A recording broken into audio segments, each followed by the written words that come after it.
Har zuwa yanzu dai malamai na addinin Musulunci a arewacin ƙasar Najeriya suna ci gaba da bayyana ra'ayoyinsu musamman a cikin littattafai na addini akan hukuncin wanda ya zagi annabi. Shin za a kai shi ga hukuma ne ko kuma za a zartar masa hukunci nan take?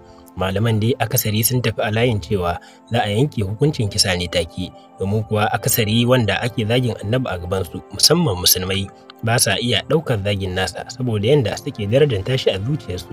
Wannan da yana biyo bayan wani tarzoma da ya tashi ne bayan wata la'ananniyar yarinya mai suna Deborah ta zagi fiyayyen halitta a garin Sokoto wanda ya sanadin ajalinta. Matasa suka doke ta kuma suka kone ta, wanda wasu a cikin malaman musulunci suke ganin cewa ba haka ya kamata a yi wa yarinyar ba.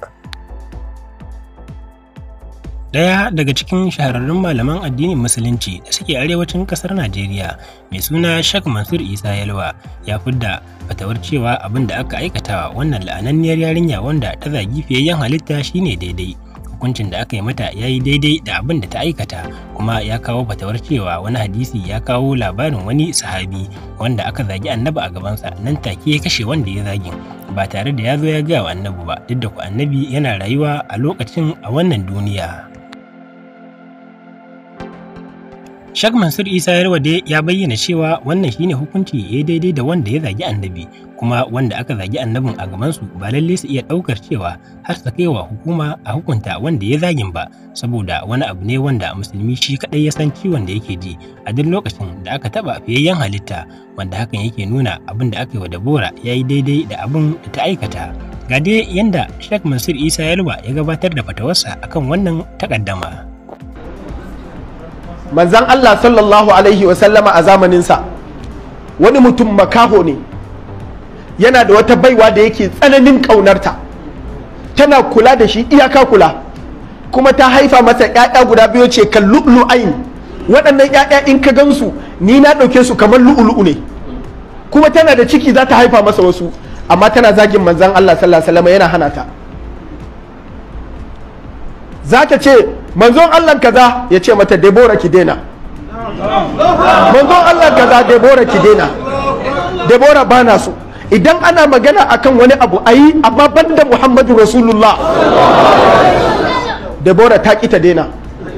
Don haka wata rana da daddare ta zage Annabi sallallahu alaihi wasallama. Ya ce wallahi tsananin kishin manzan Allah sallallahu alaihi wasallam yasa ya fita a cikin hayyacinsa, bai iya jira gobe ya iya kai ta ƙara wurin manzan Allah a mata hukunci ba, ya ɗauko laujensa ya danna a cikin ta ya burma. Manzan Allah sallallahu alaihi wasallam ya ce ina wanda ya aikata wannan abu, ya tako da kansa aka rarrafo shi zuwa gaban manzan Allah sai ya ce ni ne haka ya Rasulullah, me yasa zaka kashe ta? Ka san munin kisa, ka san yadda na hana kisa kuma na hana ma kashe mace. Ya ce wallahi ya Rasulallah tsananin kishi a kanka, zaginka take na hana ta, ta sake na hana ta, ta sake, don haka tsananin kishin ya sa bayan idona da ke rufe kwakwalwa ta ma ta rufe, ba zan iya haƙura ba, shi yasa na farka cikinta har sai da ta mutu. Manzon Allah sallallahu alaihi wasallam ya ce ala ishhadu anna damaha hadar.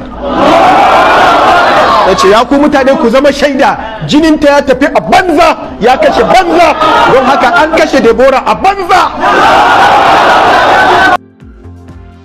Wannan dai ita ce fatawar da Sheikh Mansur Isa Yalwa ya bayar akan kisan wannan la'ananniyar yarinya wanda ta taba fiyayyen halitta a garin Sokoto, wanda wasu jama'a suke ganin cewa kisan yarinyar bai dace ba, kuma kamar zai bata wa musulunci suna musamman idan wanda ba sa addinin.